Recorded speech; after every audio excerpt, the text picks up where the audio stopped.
All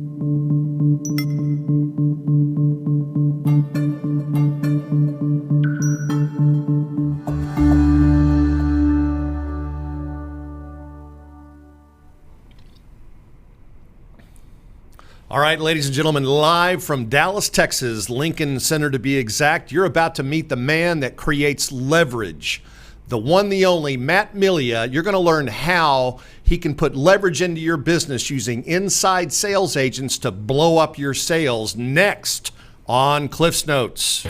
Real estate agents, are you struggling with the day-to-day grind, dialing for dollars, putting in hours of floor time with little to show for it? Are you looking for tips, tricks, and tactics to accelerate your career as an agent that will have you closing more homes, working with more clients, and earning more money than ever before?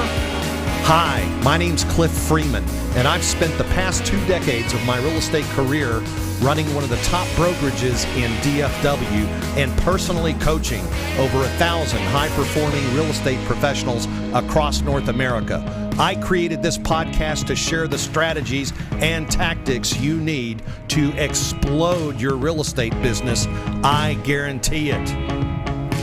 I guarantee it. And do we guarantee it today? We guarantee it today. We're going to drop the atom bomb of value on you guys today out in the audience. We've got a special treat. A good friend of ours, Matt Milia. But before we introduce Matt, I got to check in with you-know-who. Trelvis? The atom bomb. I like it. So we can call this C Day, as a matter of fact. Is that okay? Almost like D-Day, but C Day. Okay. There we go. That sounds great. Good to me. Yeah. Have we? Let's see. Is Father's Day? When was that? Last weekend? That was Sunday. It was last Sunday. Yeah. How was your Father's Day, Trelvis? It was great. I celebrated with my dad. I don't personally have any kids, but I celebrated with my dad, man. I got him a couple shirts. A couple other things, and he enjoyed it. So wow. Yeah. How about you guys? How Did you guys wonderful. enjoy Father's Day? We did. We smoked some meats at the house. I fired up the nice. mothership. Yes. That was I got a good big to see. smoker. It's like an antique. Yeah, it's Tear not the an roof off antique. the It's a sucker. battleship, man. Let me tell you what. This thing, I smoked a couple of big Costco salmon fillets. Oh, nice. See, this is like, remember when you were little and you used to tell me. How big was that I used fish? to. I'd say, how big was that fish you caught? He'd start right about here, and I'd say, now close your eyes and tell me, and this is what would happen. Like this, Just this get big old bigger. smile would come up, right? Oh, You that's remember that? hilarious. I do. That I Those mean, days, huh? hard to believe that was. Just a couple of years ago. Wow. Yeah. Anyways, yeah. That's little C3. That's Yeah. little C3. Yeah. So, hey, let's get right to it. We started early today because we got a jam-packed show, We really do. don't we? Yeah, I'm excited. C3, you know Matt. You've known Matt. We've had the pleasure of spending some time with him and his wife, Stephanie. And his wife Stephanie. Matt, all the way from Cleveland, Ohio. How you doing, brother? I'm great, guys. How are you?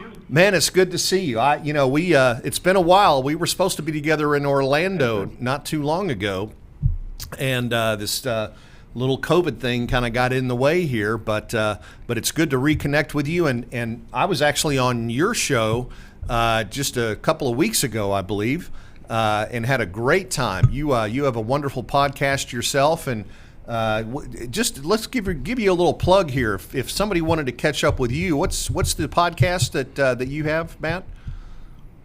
Yeah, it's Business Insights with Matt Milia. We are on episode 35, so I never thought I'd get that far into the episodes, and I first started it. So I mean, you guys actually helped lead the way. I watched what y'all were doing, and I love this whole setup you have. So thank you for that. Well, hey, super. You're doing a great job. I'll tell you, you're really putting the heat on us to turn up the value here, because you definitely dump out a ton of value on your show. So I'm excited because in real estate, there's what the 3 L's of real estate are, right? Everybody knows what. Do you know, C3, what the 3 L's of? I'm going to guess one of them's leverage. What are the other 2? Location. Okay. Help him out, Trelvis. I need help. I need help myself, so I'm going to go to my third party, Cliff. Yeah. You want a lifeline? Yeah, I need to use a lifeline. Call a friend? Okay. So there's 3 L's: leverage, leverage, and leverage. Ah. Okay. Actually, some people say it's listings, leverage, and something else. But in our business, it's all about leverage, whether you're a single agent or a big team. Because why is that, Matt? Tell us how what you do helps put more time back in people's calendar. Yeah, it's a great question. So when we plug in, generally the old way of doing real estate, you have friends, family, your sphere, but you didn't have all these leads and all this time and money invested into needing to really level up and to get into the leads faster, to get to them more effectively and efficiently. So you need someone that's only focused on that. I tell all of my guys this every day. If you're doing everything at a level 2, you'll never get to where you want to be in your business. And that's one of the biggest takeaways I've had for my leadership team and for everyone else, because we try to do everything. We try to wear all kinds of different hats. And what we find ourselves in is in chaos. Okay. Well, what I asked you was a little unfair. I need to preface that question sort of by just kind of telling people what it is that you do. You and Albie, a dear friend of mine, Albie Stasic, you guys started a company a while back. Tell us about Appointments Today. Yeah, so Appointments Today was actually started by accident. When Al went to mastermind with everyone, the one common thread that everyone, and the challenge that they were having, was they didn't have anyone to call their leads, and they were constantly trying to find someone to train them, coach them, monitor them, manage them. They didn't have the people to do it. And when Al came back, he said, "Hey, we should look at maybe growing our inside sales team." So we did. We hired on 2 people virtually in the Philippines. And they were great when they first got started, but the challenge was they were capped. They could not exceed a certain level of skill. And we found ourselves constantly having to retrain, bring in more people, and we finally dialed in the system. But ultimately, we found ourselves in a situation where we didn't have enough leads to support them. So we started talking to some of our coaching clients that, hey, if you want to split the bill with us, we'll let them call on your leads for half the time.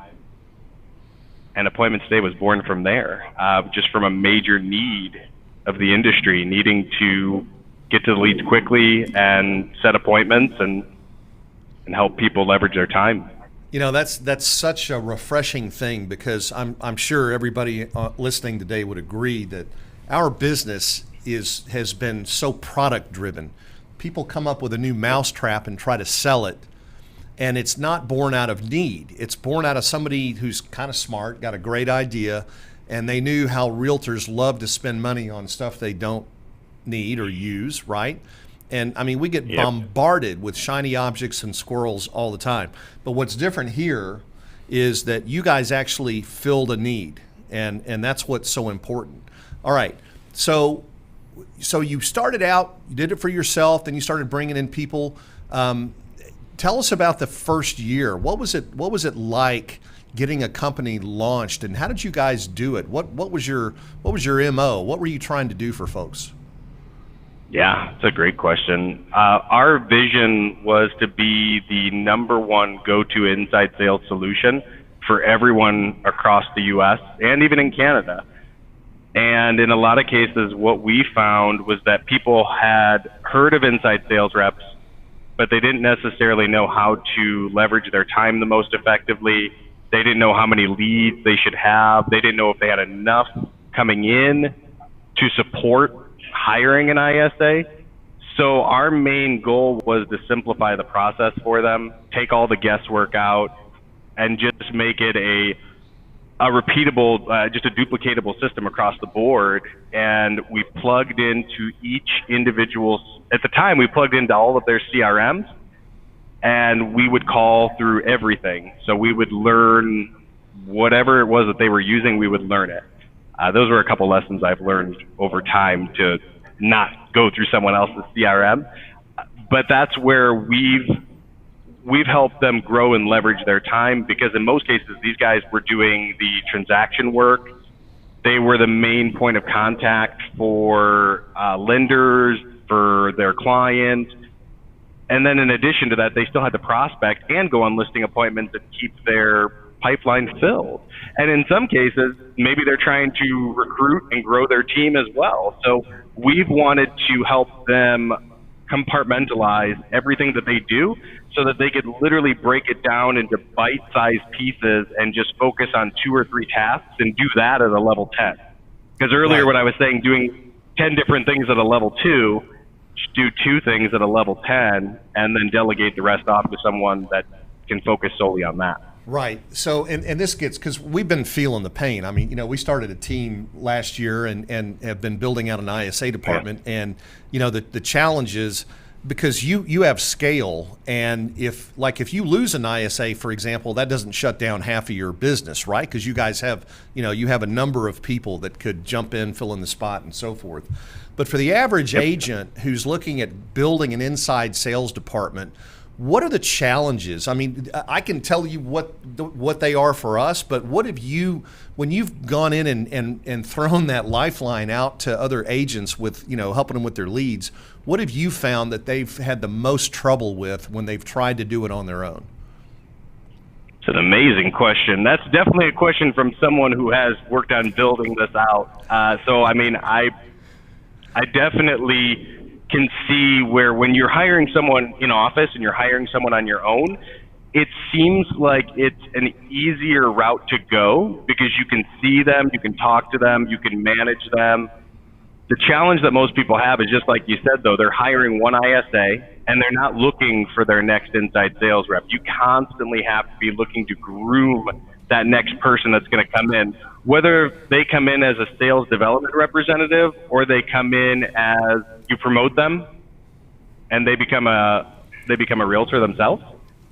One of the challenges that a lot of them have is that these ISAs, they get bored where they're saying, well, I don't want to call these leads all day, every day, 8 hours a day. I want to go out in the field. I want to sell homes. So what ends up happening is they'll generally either lose that person to wanting to be an agent, which is great. It's not a bad thing, but you need to have that next person trained up, ready to go. And then, of course, expectations and making sure that your expectations are you're managing an agreement. You're not just saying, hey, I need you to set 5 appointments every day or that's it, you're gone. There needs to be something that's outlined, and then there needs to be key performance indicators that are worked backwards. So, for example, if I wanted 2 appointments every day, I need to be getting at least 2 to 3 new leads every day. And that would be a perfect scenario where that person's getting a 100% conversion rate on every lead that comes in, because we know that every lead's not gold. We know that there's a time frame that it takes to reach out to these people. So having the right systems, processes in place, and then managing those systems and processes and not managing the individual alone, that's where the magic happens. Exactly. Did you see me grab the pen? And C3 was over here. These are writer-downers, folks. Nuggets. Writer-downers. Yep. If you don't have a pen and some paper out, writing some things down, you're leaving it on the table today. Matt's Don't do laying that, it down right now. Matt is just laying it down. All right. I want to drill down even a little further. You have our inside salespeople calling sellers, FSBOs and expireds, and nurturing leads, correct? Buyer leads. Yep. Correct. What's the difference in the personality profiles that you look for, or is there a difference in those 2 positions? It's a great question. We do have certain personality profiles that we look for. We use a testing service called, and this is a huge writer downer, Hire Select. And what that allows us to do is we can literally go in, we can test the aptitude of the individual. We can see how good they are adapting with new technology. So it literally has a technology test. Then it has a sales personality profile assessment, which allows us to see how good they are at cold calling, how good they are at closing, and what are some of their core competencies that we are looking at as a business to evaluate. Are they good at cold calling? Are they good at closing? Are they good at motivation? Are they intrinsically driven? Do they have, or is it something external? And the personality profile assessments, we go a lot further than just the DISC assessment, which, don't get me wrong, the DISC assessment is great, because normally we're looking for an ID. ICs, believe it or not, which are very rare, are really good at asking great questions and influencing people. It's but like the O ID or negative. the That's like an O negative Right. blood, right? Yeah. Exactly. And they're rare to find, but they generally end up being some of the best inside sales reps when we've done DISC testing. Wow. I try to. Yeah, I know it's different than what most crazy. people. Yeah. And I try to stay away from S. But if you are going to have an S personality, which is totally fine, that would be where you would plug them in, like an IS would be great on the buyer side. On the nurture side, right? Yeah. Exactly. Yeah. Exactly. Yeah, because I mean, the buyer leads typically they're outbound calls, but they're the ones that took the first step to contact you. When it's a FSBO or an expired, they got their defenses up automatically, and so you've got 8 seconds to build rapport with them and to convince them that they need to have a call with you. So you got to have a lot of D in there to get through quickly to people, otherwise you lose your opportunity. Wow. These are all writer downers, man. I'm telling you, Matt he's opening up his business, folks. If you're not dialed in, I'm telling you, this guy is telling you the secrets right now. Hire Select is one of them. We use Wise Hire, but I think we'll be looking at Wise Hire is good That's too. what the DISC yeah, profile. Wise Hire is great. Yep. Wow. Okay, so let's talk about again. I want to stress the pain that an agent or a team goes through trying to run the entire inside sales department. And one of the things that I think we just laid out here is that if your objective is to use Vulcan or Mojo or Land, whatever it is to call expireds, typically you don't want to have that same person be the one who's responsible for nurturing the buyer leads, right? I would agree with that. Yeah, I mean, they're different personalities, right? Different outcomes. They are. Yeah. They are in a lot of. Oh, go ahead. Well, no. I was just going to say that, that on the outbound side, the seller side, you're trying to get that appointment. And we can have what's called a nurture if you're doing circle dials. But if you've got somebody who had their house on the market and they got to get it sold, I mean, you got to make it happen right away. Now, you can do nurturing on the seller side as well by certain neighborhood calling. And I'm not trying to. I mean, do you agree with that, Matt? Is what I'm saying correct? It is, and that's what you're saying. I literally tell everyone, because so many times I hear someone say, oh, I already have an inside sales rep, which is great. But in most cases, that person is built around one set of leads, and that's that. They only have so much capacity in the day, so that's when you would look for a company like mine where you get a sales development rep, and that person will call through those nurtures, or they'll call through, the buyer leads, the pay-per-click leads, the lower hanging fruit, so to speak. That would be where I would focus if you already have an inside sales representative. Have the one person handle the actual dialing through the prospecting, going through the seller side, have the other ISA work on the buyer side, and potentially work on nurtures. If you could have 3 ISAs, which is where the magic happens, that would be, you'd have one person on seller, one person on buyer, and then you'd have the SDR that handles basically the nurtures on both sides. Okay. And they'd have to be trained up. Right. And when you say SDR, usually when you're talking first responder, and let's talk about how you guys approach that lead. What's the goal of the first responder? The first person to get that lead on the phone, what's their objective? Have a conversation and uncover motivation and time frame. And really, if you uncover the motivation, when you know where someone is wanting to go, it makes it so much easier to have a conversation. But not only have a conversation, also have an impact on that person.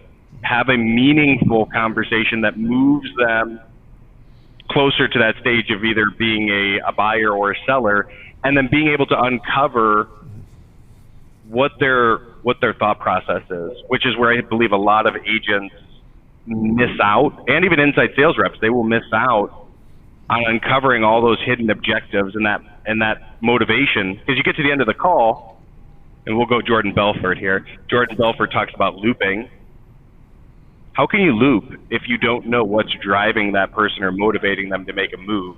So if you go to loop and for example, the person says, yeah, I want to wait, but you just found out from them earlier that they need to be in Dallas because their daughter or son is starting school or whatever the case may be, or they're starting a new job, which is even more impactful. They're starting a new job in Dallas. They need to be there in 2 months, but you didn't ask that question up front, so they say they want to wait. All you're doing now is you're staying surface level with your conversation with them because you don't know what's motivating them in the first place. But if they say, oh, I want to wait, well, hey, you told me you need to be in Dallas in 2 months to start that new job, right? Why don't we go ahead and just do the right thing, work together, and let me at least provide you with some options so that you can weigh out everything and see if it's the best move for you and your loved ones are a good fit. Yeah. What's the worst thing that can happen? Sorry. No. It was Jordan Belfort. I'd throw that in.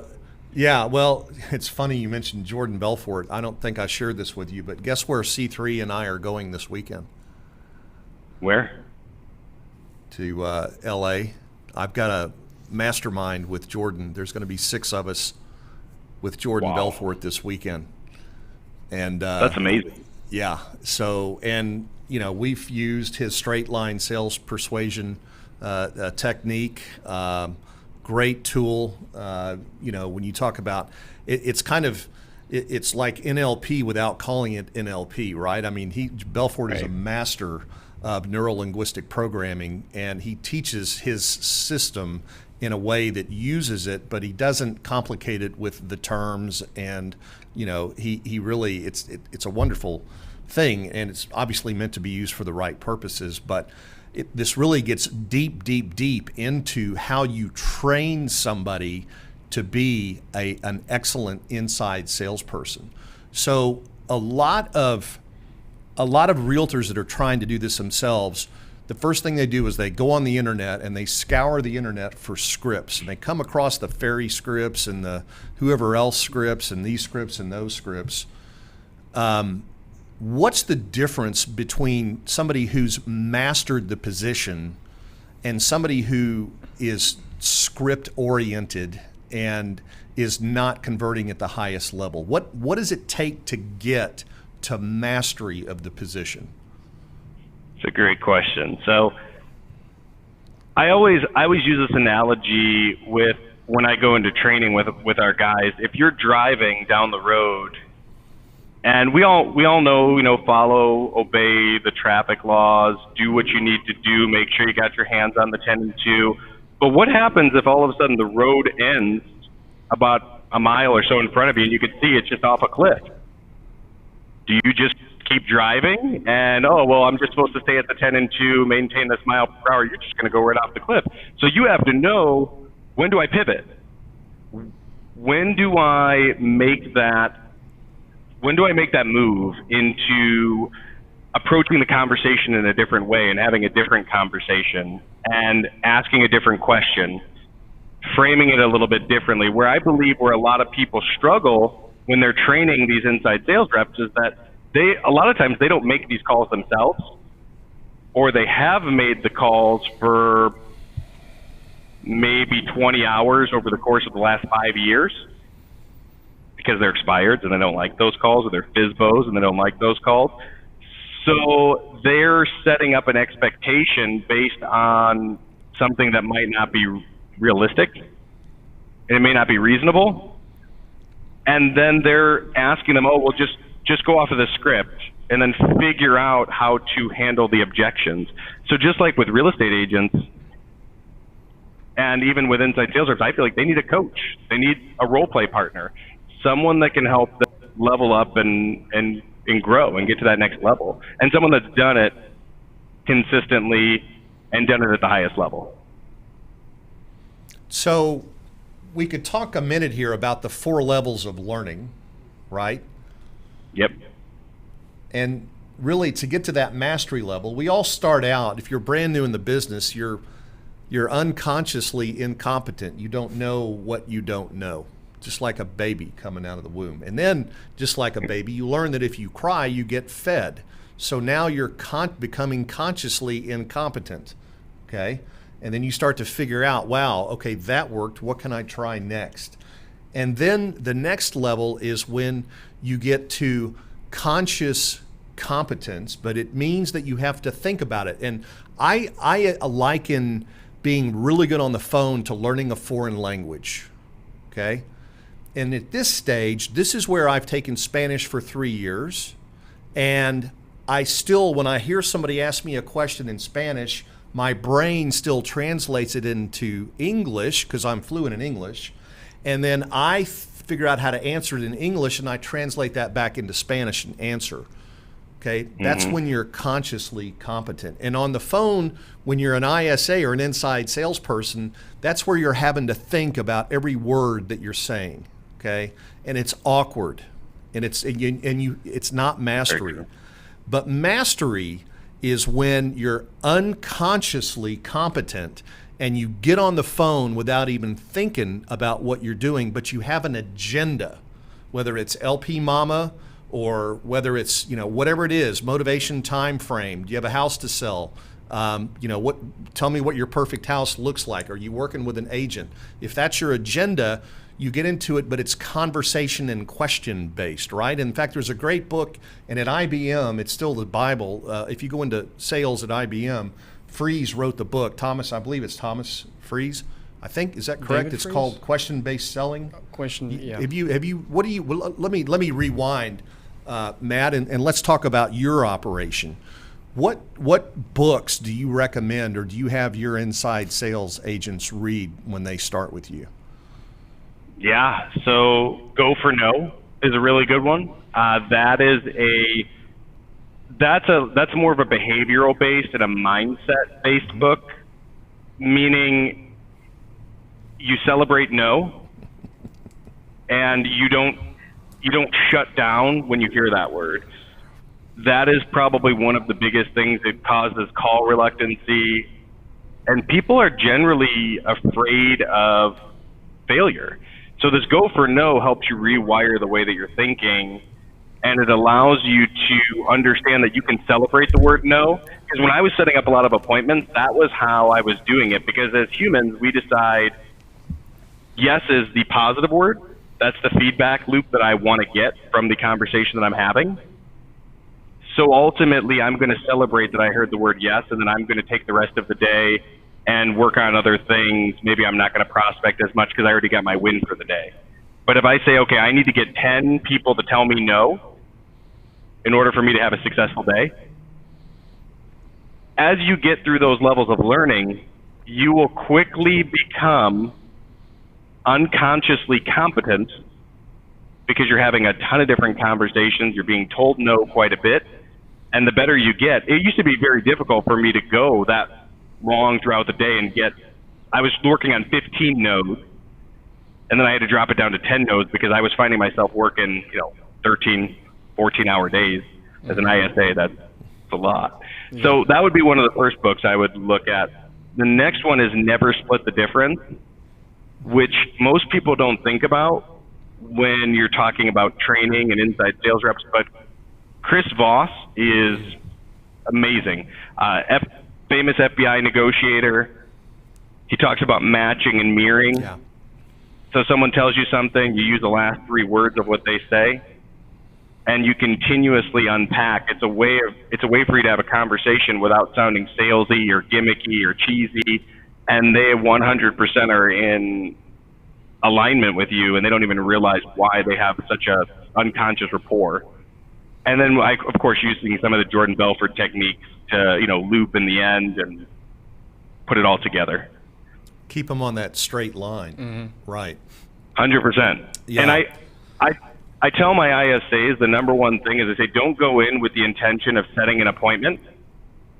Go in there with the intention of adding value and having a conversation that's going to be impactful and lasting. Because when people feel like you're there to sell them something, they read right through it. And then ultimately you you've broken rapport with them. Yeah, it's almost like coming from a place of contribution when you're on the phones. Make it a lot easier, more relationship based. Yeah. So yeah, and we are. 100%. We're problem solvers, right? Yeah. Is what we are. So let's go back to the science of what blows people up as inside salespeople. You described it. You've got to take all of these losses before you can get to this win, okay?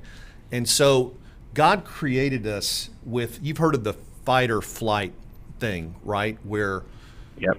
it's your subconscious is constantly monitoring that to tell your conscience, walk away from it, get away from it, it's danger. And the pain of getting a no so many times in a row sometimes becomes so great that people just give up, okay? That's called an amygdala hijack. It's where that part of your brain shuts down and says, stop it, because this hurts more than the benefit is going to be, okay? An amygdala hijack. So what we have to do is train ourselves not to be attached to the outcome, Matt, right? We're not attached to the outcome. A lot of realtors who get on the phone and dial, they'll have it time blocked for 2 hours. They make that first call, and let's say they get lucky and set an appointment. Guess what? They're checking out. They're done for the day, right? Yep. Now, if you're really an inside sales agent, that doesn't happen all the time, but you never stop just because you had a victory. You get right back in there. And this is what Go for No is such a great book, and they have great exercises. We've taught that. We did a whole episode on Go for No. Yeah, we did team training on it. It's a great book. But it teaches you really to not be attached to the outcome, or in fact, to be attached to getting a no. It gets you one more step closer to a yes, right? And so it's really, and that's the biggest challenge, I think, that people in that position have. Would you agree? It's just you've got to take so much rejection that if you let it get to you, right? And some personality profiles, especially high I people, they don't like that stuff, right? And you got to be high I to get on the phone and build rapport. So it's a lot of stress in that job. In fact, I don't know if you do this, Matt, but we test for adaptive and natural styles on the disc. And what is really crucial to understand is if you have somebody in the wrong position, what you're going to see is that their natural style is going to be over here and their adaptive style is going to look completely different. And the delta or the difference between those two is directly correlated to how much stress they have on the job, okay? And I thank Gary De Rodriguez for helping me understand a lot about that. Really, and that's why, we continue. I have agents, I try to get them on an annual basis to go and take a disc assessment to make sure that they're managing, the stresses in their lives correctly, because that'll get your wheel out of balance pretty quick. So, man, this is some rider downers today, huh? But it's all about reframing your mindset.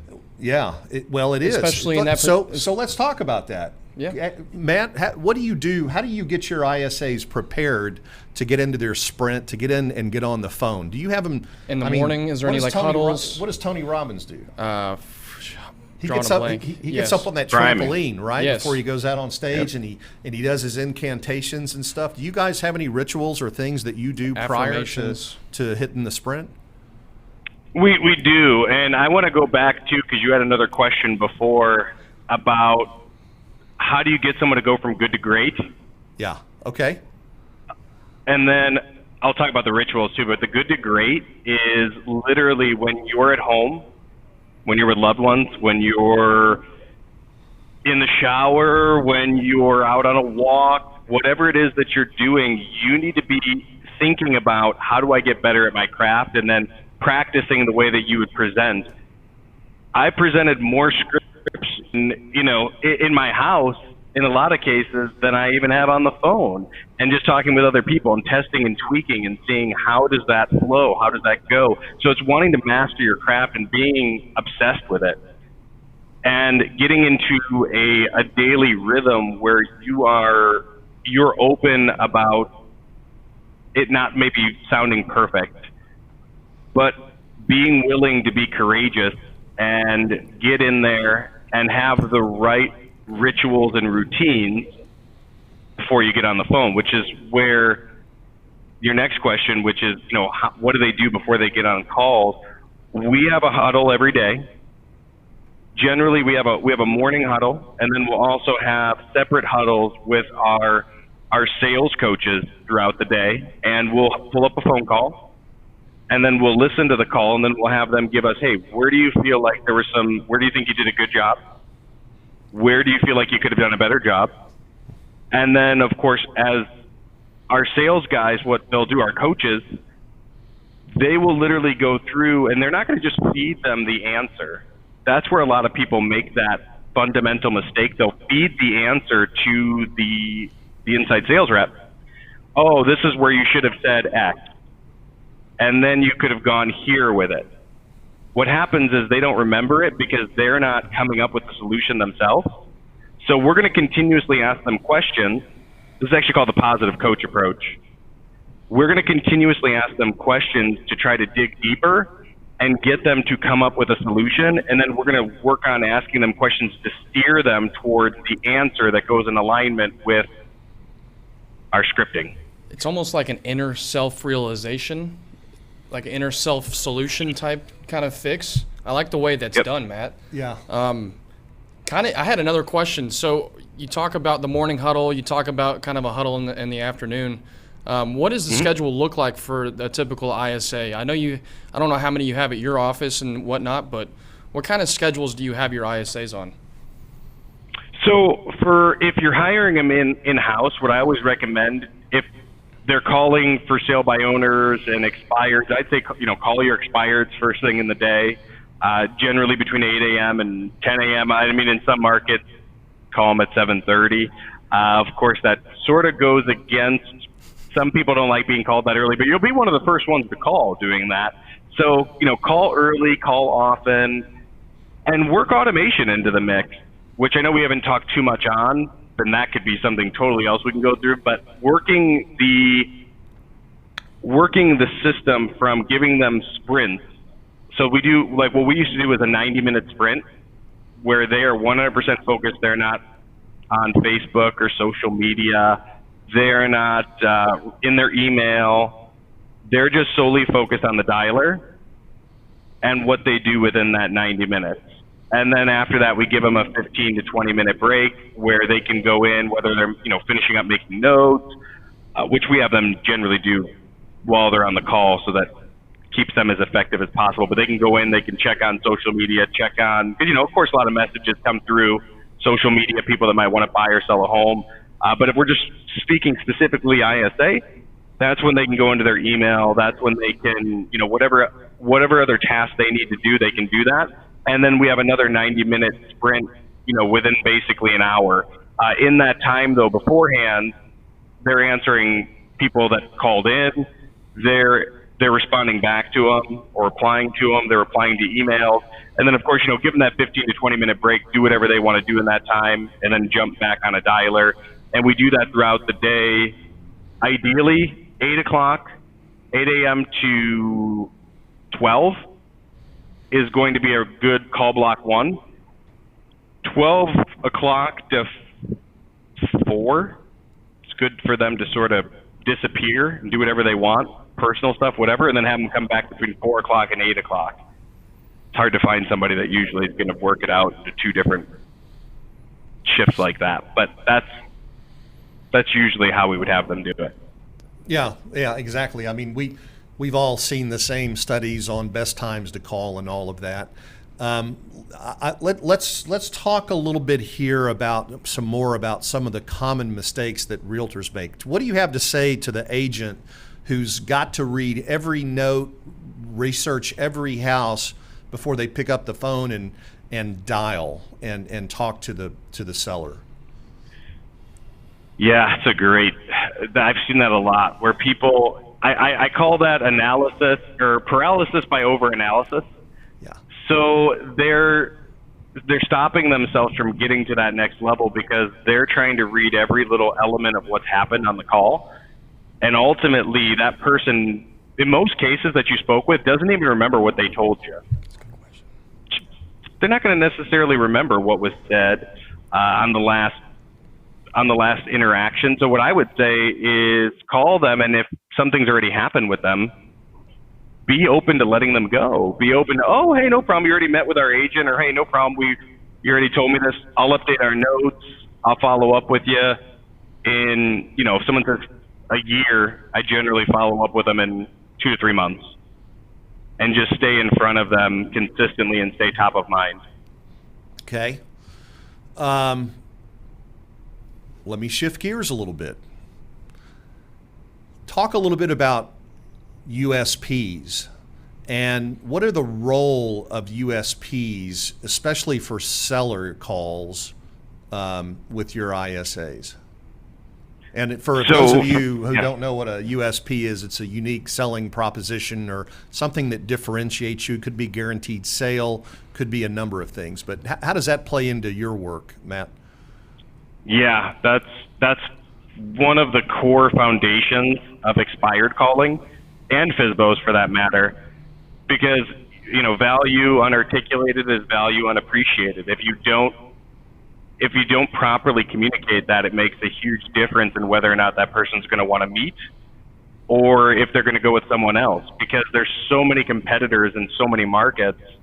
And if you don't have something that differentiates you, like for example, for us, we always recommend, we even tell our guys, hey, I think it would make a lot of sense for you to do a guaranteed sales program, because if someone's got a bunch of expired leads, only a couple of agents in that marketplace are actually executing on that or doing it. So offering that up, and a lot of times too, there's agents that offer it, but no one knows that they're offering it because they don't have someone actually calling those leads. So even though you might have 100 agents in one market, and let's say 90 of them offer a guaranteed buyout, out of those 90, how many of them are actually constantly reaching out and calling their leads? That's so true. Yeah. And if they don't... It's funny, and there was some Inman just had. I guess I can go ahead and talk about this.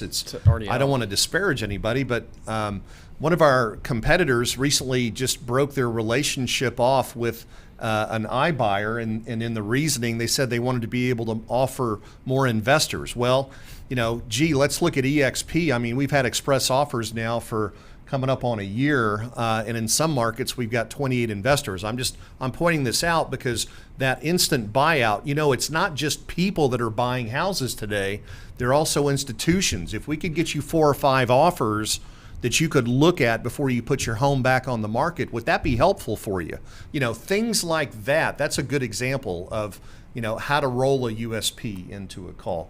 And I'm just looking, Matt, I hate to say this, but remember I told you this call was going to go fast, man? We're almost at our end of our time here, but I promised C3 that I would not let you get off the phone without doing a little role play. Now it looks like our internet connection is a little unstable. Trelvis, how are we doing? Is Matt stable now? I believe so. Okay. I believe so. His picture, Matt, can you hear us okay? I can hear you. Okay, great. Would you be willing to lay a little bit of role play on us here at the end? Maybe just do one demo of how you would handle an expired call? Yeah, absolutely. All right.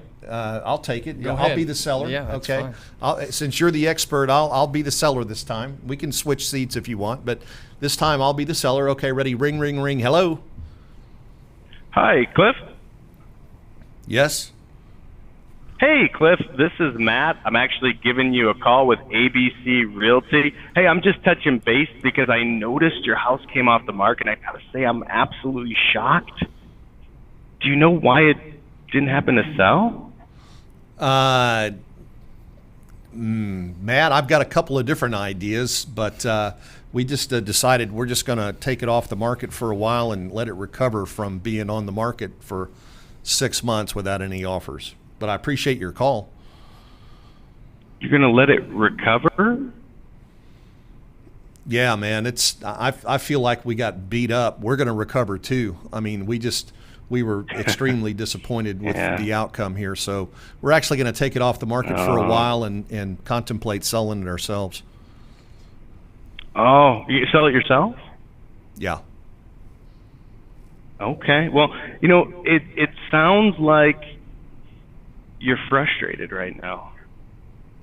I'm pissed. I hate realtors, man.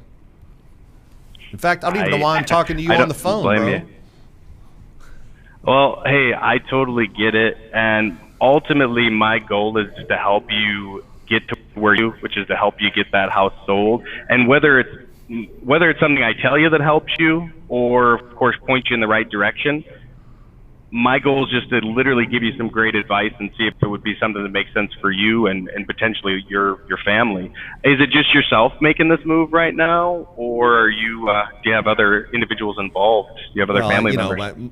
My family. I mean, we were planning on having the kids out of school, and this COVID mess and all that stuff hit, and so now we're our plans are changing right before our eyes here because we're not going to be able to get moved into the new school district. It doesn't look like, and that's why I think we're just going to take the house off the market. Yeah, I'm so sorry to hear that. So you're not going to be able to move your kids into the new school district. Yeah, COVID definitely messed up plans for a lot of people.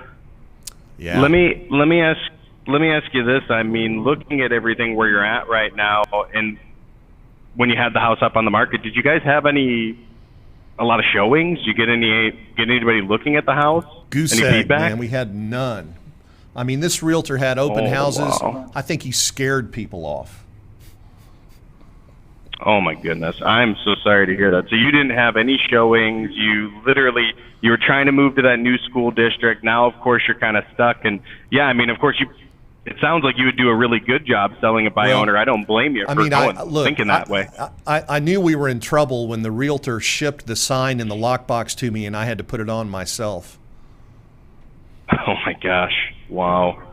I'm so sorry to hear that. Well, Cliff, looking at everything here, what I'd like to do is we have a proven, repeatable system. It's backed by market research, and it helps sellers net up to 18% more money than those methods of the traditional agent.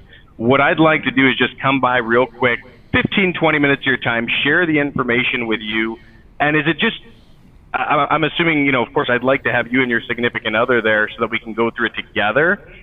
I'm assuming she's on the same page as far as it relates to getting the home sold and getting into the new school district. Is that correct? Oh, yeah, for sure. She's the boss. I understand that. Happy. Okay. Well, yep. Happy wife, happy life. So I totally get it. Well, I'd love to set up a time for our expert agent to come out, sit down, and just show you everything. And bottom line is that if we can't help you, one of three things is going to either occur. Either we're going to say, hey, we can help you. We'll take a look and see what that looks like. We'll decide if it makes sense. You might think that we're not going to be able to help, and if that's the case, let us know. You won't hurt our feelings. We could take it. Or, of course, we'll decide that we can't help you, and we'll let you know that. We'll part as friends. But either way, we want to help you get some sort of a solution in place. So I've got a couple of times available. Our agent's calendar fills up really quick because they do a lot of business in that area. So I want to make sure that it makes sense time-wise for you. Are mornings usually best for you, or do you prefer the afternoon or evening? What's usually better time-wise? Well, that depends. This last realtor was doing this whole thing for us for 4%. Can you do that? That's a great question. So that'll be the first thing that I'll actually have the agent address when they come out. All of our pricing is 100% flexible, so we can certainly talk on and see what is going to make the most sense for you, and make sure that we offer you the top-notch service either way. Well, I want somebody this time that's going to put their money where their mouth is. Do you have any kind of a guarantee or anything like that? Yeah, I'm glad you brought that up. So we actually have a system in place that we're so confident we can't sell your house in 59 days or less, we'll buy it from you. What? Yes, absolutely. And we'll do that at a predetermined, pre-agreed upon price that makes sense for you. And we'll make sure that we show you exactly step by step how to do that. But in order for us to do that, I have to, of course, have our agent come out, take a look at the house, assess it, and make sure that you guys it's going to make sense for you in the long run. So as far as time-wise goes, usually prefer, what time's usually better? You like during the week, on the weekends? What's usually better for you? I don't know, man. Most realtors I know can't qualify for a loan. How are you going to buy my house? It's a great question. We actually have an entire group of individuals that will invest into your home.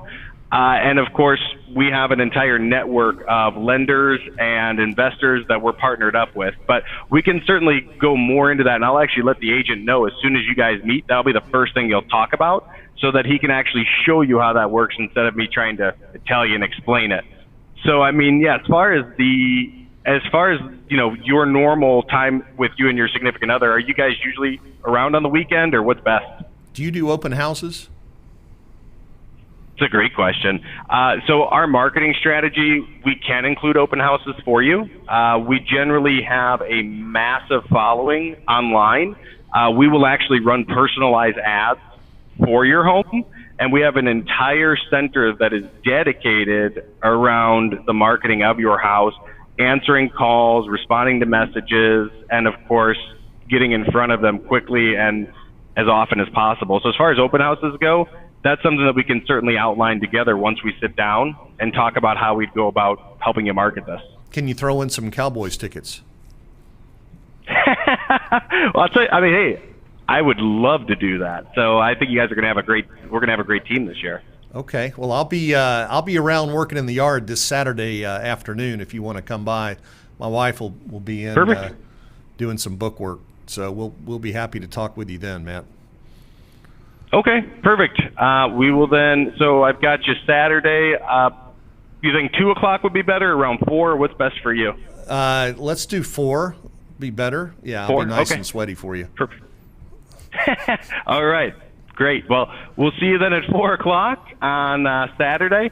And in the meantime, I'm also going to send you some information via email just so you know a little bit more about us. And I'll also shoot you a video text after this so you can actually see the agent that's going to come out, so that you get to know him a little bit more as well. Oh, so you want my email address, huh?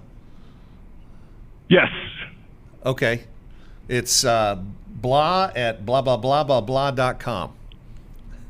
All right, perfect. I've got blah@blah.com. I will I'll get that on out to you right away, and I look forward to seeing you Saturday at 4. All right, terrific. Don't forget to bring those Cowboy tickets.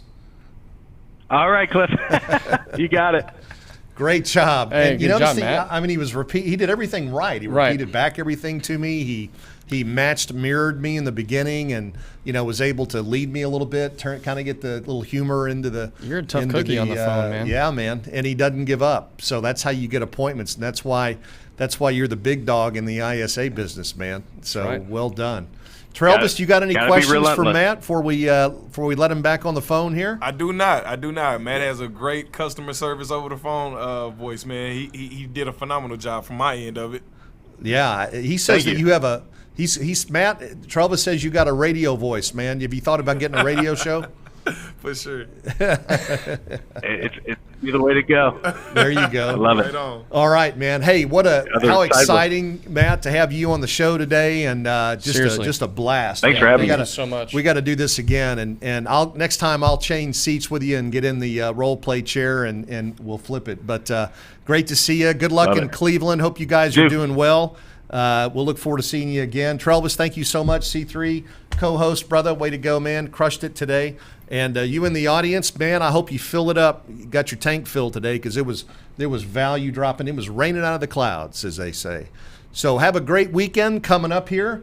Good golf, good tennis, whatever makes you happy. We'll see you next week on Cliff's Notes.